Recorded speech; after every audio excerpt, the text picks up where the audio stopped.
கட்சிக்கான கட்டமைப்புகளை உருவாக்கி இவர்களோடு சேர்ந்து களத்தில் நின்று பணியாற்றிய அருமை தம்பி ஆனந்த் அவர்களுக்கும் இந்த நிகழ்ச்சி திட்டமிட்டதில் இருந்து இதை எப்படி செய்ய வேண்டும் என்பதை ஒருங்கிணைத்த கட்சியின் தலைமை நிலைய செயலாளர் கனல் கண்ணன், அருமை சகோதரர் வேணுகோபால், அருமை சகோதரர் ஜெகதீச பாண்டியன், அருமை சகோதரர் புகழேந்தி மாறன், அருமை தம்பி மாரிமுத்து, அருமை தம்பி குமரவேல் உள்ளிட்டவர்கள்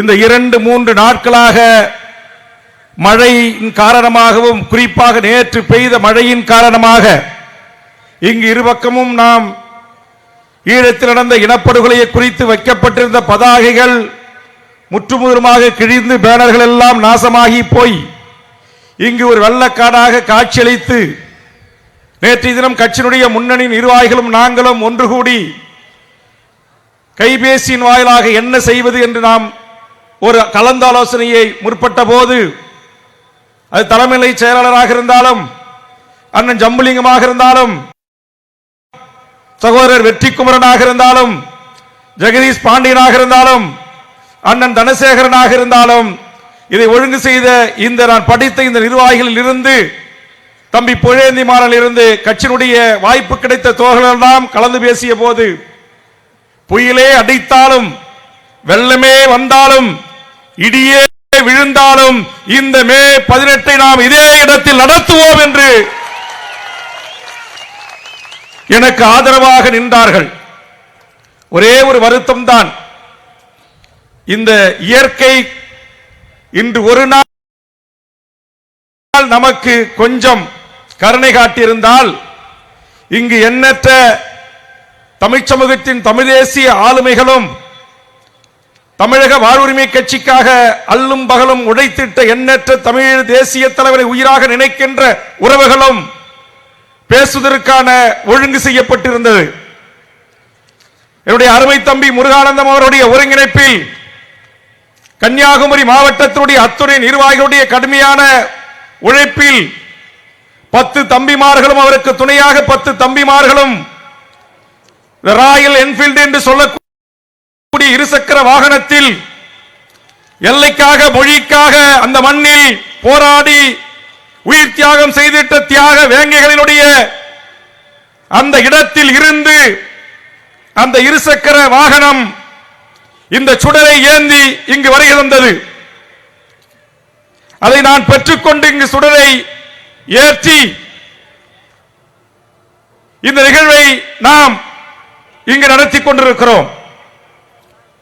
இங்கே வந்திருக்கக்கூடிய ஆயிரக்கணக்கான தமிழக வாழ்வுரிமை கட்சியின் உறவுகளின் மாநில செயற்குழு, உயர்நிலை குழு போன்ற குழுக்களில் தலைமை குழுவில் எடுக்கப்பட்ட முடிவுக்கு இணங்க இந்த முள்ளிவாய்க்கால் நினைவேந்தலில் நூற்றுக்கணக்கான தமிழ் தேசிய உறவுகள் இங்கே மேடையின் முன் அருமை சகோதரர் வெற்றிக்குமரன் அவர்களில் தொடங்கி நம்முடைய மருத்துவர் இளவஞ்சி வரையிலுமான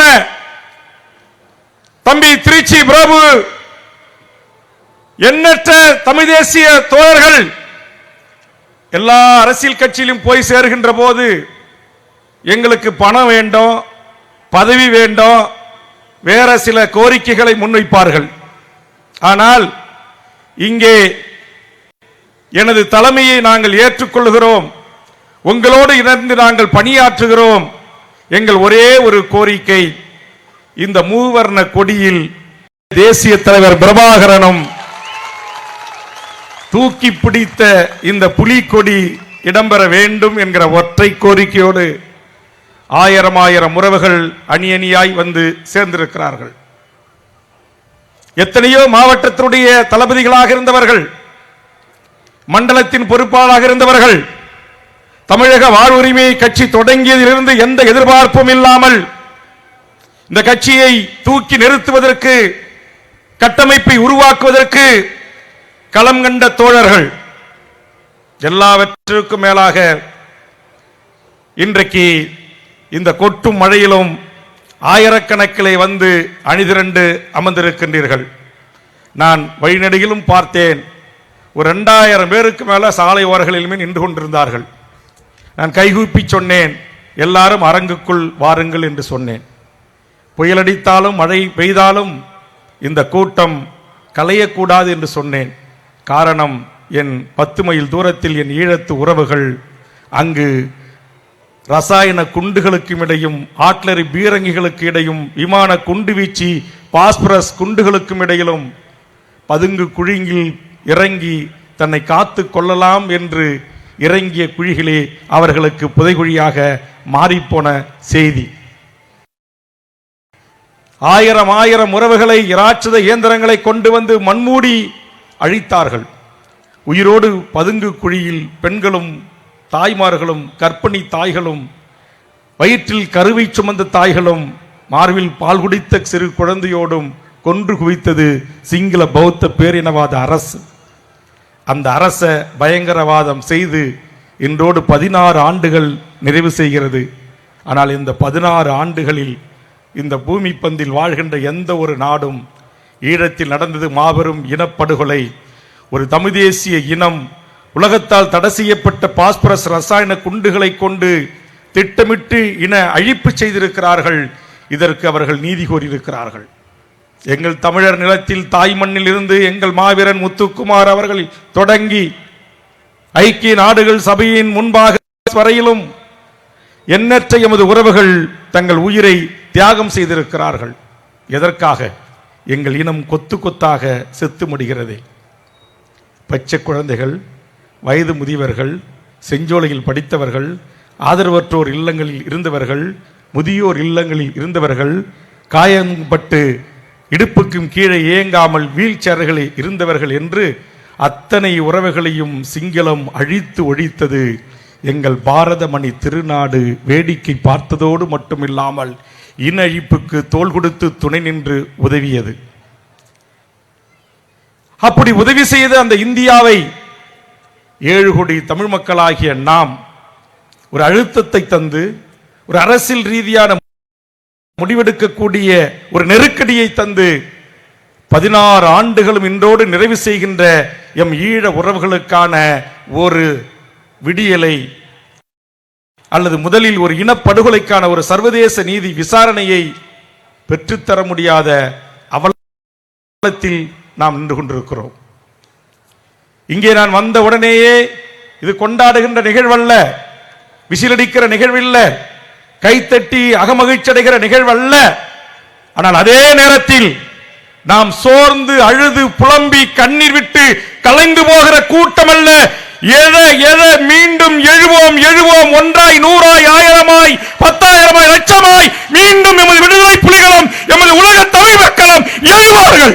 நாம் ஒன்று கூடி ஒரு உறுதியெடுத்துக்கிற ஒரு நாளாக, ஒரு எழுச்சி பெற்றுக் கொள்ளுகிற ஒரு நாளாக, இங்கே என்னுடைய அருமை அக்கா ஆனந்தி அவர்களும், ஐயா ஐயநாதன் அவர்களும், எங்கள் தமிழா பாண்டியர் அவர்களும் ஈழத்தில் நடந்த மாபெரும் இனப்படுகொலை வாய்ப்பு கிடைத்த இடமெல்லாம் கடந்த ஆண்டுகளுக்கு முன்பாக நான் ஐக்கிய நாடுகளுக்கு, குறிப்பாக அமெரிக்காவுக்கு சென்ற போது அந்த நாட்டுடைய வெளிவிவகார கொள்கை வகுப்பாளர்களை நானும் ஆனந்தி அக்காவும் ஒரு நாள் முழுவதும் வெள்ளை மாளிகையை சுற்றி இருக்கிற அத்தனை உயரதிகாரிகளையும் சென்று சந்தித்து எம் இனத்திற்கு ஏற்பட்டிருக்கிற மாபெரும் இனப்படுகொலையை கண்ணீரோடு நாங்கள் அங்கே எடுத்து வைத்தோம்.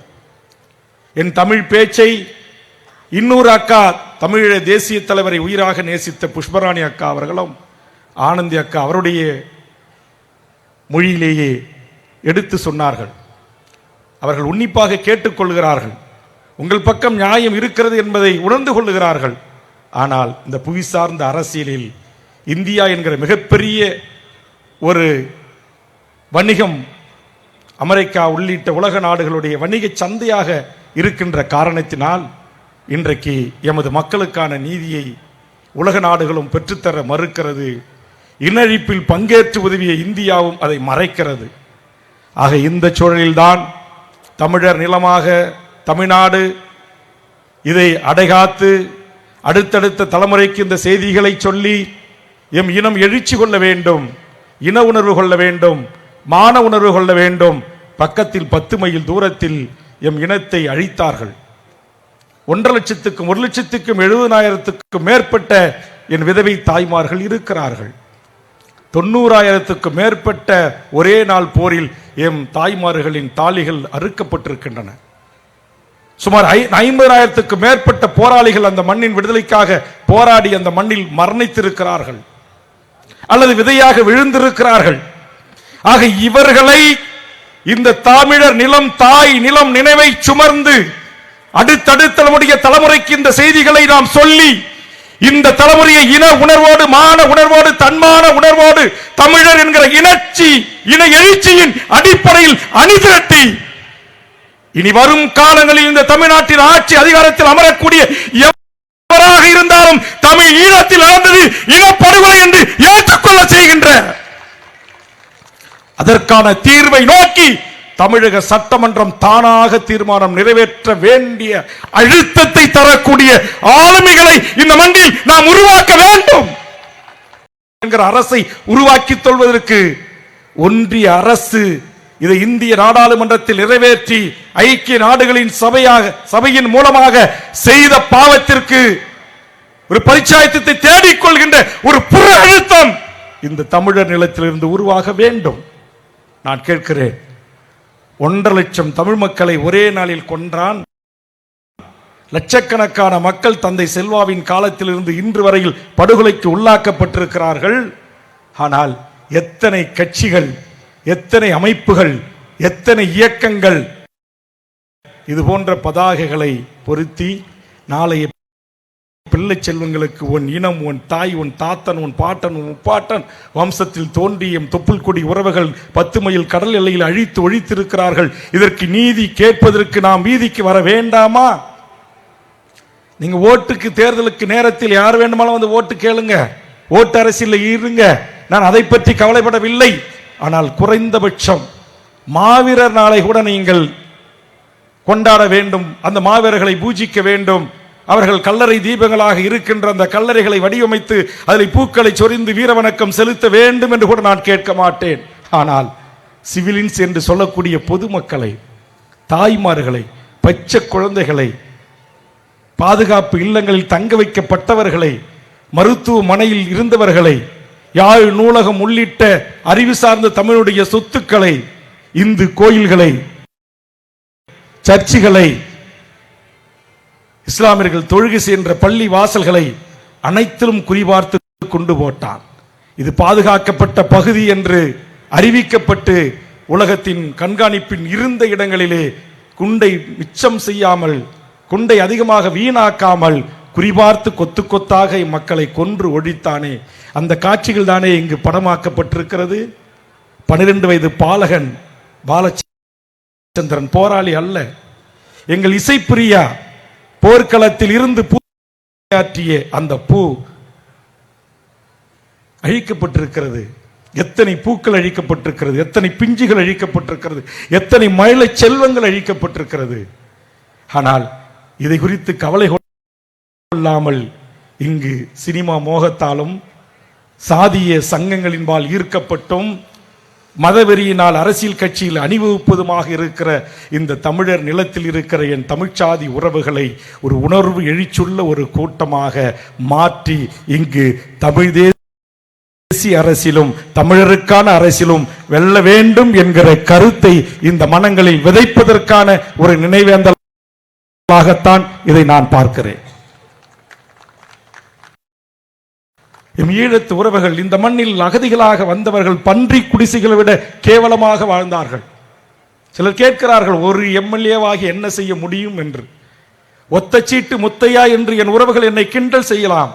நான் இந்த கூட்டத்திலே பதிவு செய்கிறேன், 1.5 லட்சம் மக்களை பலி கொடுத்த அந்த வலி சுமந்த நாளிலிருந்து பதிவு செய்கிறேன், இங்கு பன்றி குடிசைகளை விட மோசமாக வாழ்ந்த அந்த என் ஈழத்து உறவுகளுக்கு சட்ட ரீதியான அத்தனை அடி பெருமூச்சு விடுகின்ற வகையில் மாற்று ஏற்பாடுகளை இந்த மண்ணில் செய்வதற்கு காரணமாக இருந்தவன் வேல் முருகன் என்பதை உலக என் ஈழத்தமிழ் உறவுகளுக்கு பதிவு செய்ய.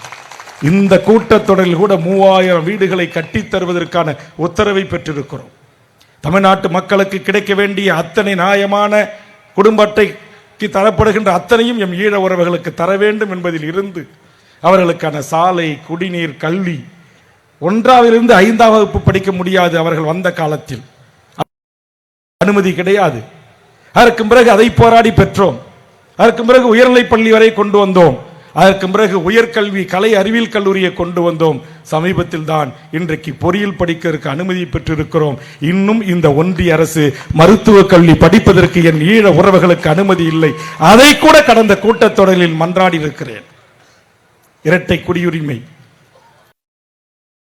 இங்கே வாழ்கிற எமது உறவுகள் விரும்பினால் தாயகத்திலும் புலம்பெயர்ந்த உலகத்தில் எந்த நாடுகளிலும் வாழ்வதற்கான வாய்ப்பை உருவாக்கி தர வேண்டும். அதற்கு இந்த சட்டமன்றம் தீர்மானங்களை நிறைவேற்றி அனுப்பி வைக்க வேண்டும். தமிழ்நாட்டின் புதுச்சேரி உள்பட 40 நாடாளுமன்ற உறுப்பினர்களை கொண்ட என் தமிழ்நாட்டு நாடாளுமன்ற உறுப்பினர்கள் இதற்கான முன்முயற்சி இந்திய நாடாளுமன்றத்தில் எடுக்க வேண்டும். அதை தமிழ்நாடு முதலமைச்சர் அவர்கள் எடுக்க உரிய நடவடிக்கைகளை உரிய உத்தரவுகளை பிறப்பிக்க வேண்டும் என்ற அழுத்தங்களை இன்றைக்கும் தந்து கொண்டிருக்கிறோம். கடல் வழியாக வந்தவரிடம் பாஸ்போர்ட் இருக்காது. போர் நடந்த போது பிழைத்தால் போதும் உயிரை பிடித்து கையில் வந்து தோணியிலும் வந்து ஒதுங்கினார்கள், படகில் வந்து ஒதுங்கினார்கள். அந்த ஒதுங்கியவரிடத்திலே திமுகவாக இருந்தாலும் அதிமுகவாக இருந்தாலும் பாஸ்போர்ட் இருக்கிறதா? கடவுச்சீட்டு கைகளில் இருக்கிறதா? வெளிநாட்டின் சட்டம் உங்கள் மீது பாயும். பிரிவின் கீழ் உங்களை கைது செய்வோம் என்று கைது செய்த போதெல்லாம் நூற்றுக்கணக்கான எம் ஈழ உறவுகளையும் போராளிகளையும் அன்றைய முதலமைச்சர் ஜெயலலிதாவிடையும் அன்றைய முதலமைச்சர் கலைஞரிடத்திலையும் இன்றைய முதலமைச்சர் ஸ்டாலின் அவரிடத்திலும் போய் நின்று ஒரு முறைக்கு 10 முறை 15 முறை பார்த்து பேசி பேசி இந்த வழி சுமந்த அவருடைய வாழ்க்கையை எடுத்து கூறி நூற்றுக்கணக்கான உறவுகளை பத்திரமாக பாதுகாத்து பூமி பந்தில் இருக்கிற உலகத்தின் பல என்பதை இந்த நாளில் பதிவு செய்கிறேன். அதற்கு எனது குடும்பம் எனது சகோதரர்களும் உறுதுணையாக இருந்தார்கள். என் கட்சி தோழர்கள் உறுதுணையாக இருந்தார்கள். என் முந்திரி காடுகள் உறுதுணையாக இருந்தது. இது தெரிய வேண்டிய ஐபிக்கு தெரியும், RAWக்கு தெரியும், தமிழ்நாட்டுடைய ஸ்டேட் இன்டெலிஜென்ஸ் பியூரோவுக்கு தெரியும். ஆதலால் பகிரங்கமாக நான் சொல்லுகிறேன், நான் எவரிடத்திலும் பணத்தை பெற்றுக்கொண்டு ஈழ உறவுகளுக்காக புலிகளுக்காக இந்த மண்ணில் பணி செய்யவில்லை. இதுவரையிலும் எனது 45 ஆண்டுகள் அரசியல் பொது வாழ்வில் ஒரே ஒரு தேநீரை கூட புலிகள் இடத்திலிருந்து நான் நன்கொடையாகவோ பெற்று அல்லது வேறு நிதியின் மூலமாக பெற்று அரசியல் செய்ததில்லை. இனியும் நான் செய்ய போவதும் இல்லை.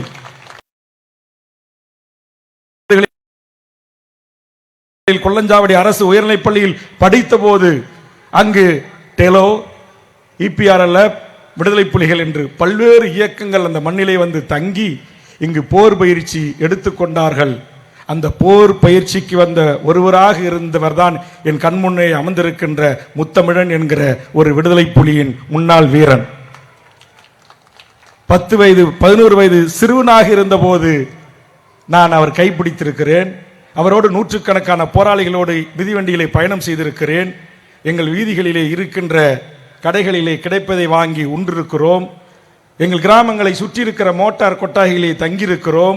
குறிஞ்சிப்பாடியில் நெசவு செய்யப்பட்ட தொழிலாளர்களிடமிருந்து கைலிகளை வாங்கி கடல் வழியாக வேதாரண்யத்திலிருந்து புலிகளுக்கு அனுப்பியிருக்கிறோம்.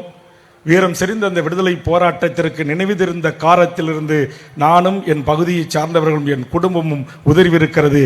எந்த பிரதிபலனும் பாராமல் உதவியிருக்கிறோம். இப்படி உதவி செய்த காரணத்திற்காக என் அண்ணன் திருமாவளவன் அவர்கள் மீது தேச விரோத வழக்குகளும் கொலை வழக்குகளும் கொலை முயற்சி வழக்குகளும் பிற்காலத்தில் தமிழ்நாடு விடுதலை படையை சார்ந்தவர்களால் நடத்தப்பட்ட தாக்குதலுக்கு பொறுப்பாக